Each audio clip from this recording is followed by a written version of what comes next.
Bangladesh premier লিগে BPL Noakhali Royals নামে franchise নিতে আগ্রহ প্রকাশ করেছেন শায়ান গ্লোবালস নামে একটা প্রতিষ্ঠান। বিপিএল এর আগামী আসরের দল নিতে চায় তারা। বিসিবির কাছে নিজেদের এই আগ্রহের কথা এরই মধ্যে জানিয়েছেন শায়ান গ্লোবাল। নতুন এই ফ্র্যাঞ্চাইজি নিয়ে ব্যবসায়ী আহমেদ জামিল বলেছেন, আমরা আমাদের দিক থেকে পুরোপুরি প্রস্তুত। যে ডকুমেন্টেশনগুলো লাগে বিসিবির দেওয়ার জন্য এগুলো আমাদের জানা আছে, আমরা তৈরি করে রেখে দিয়েছি। আশা করি আমাদের প্রস্তাবটা তারা ইতিবাচকভাবে দেখবেন এবং নোয়াখালীর মানুষের প্রত্যাশা পূরণ করবে।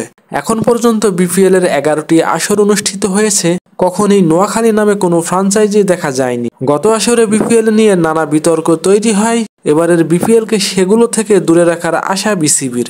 তবে কখন বিপিএল এর আগামী আসর হবে তা নিয়ে এখনো কোনো সিদ্ধান্ত হয়নি।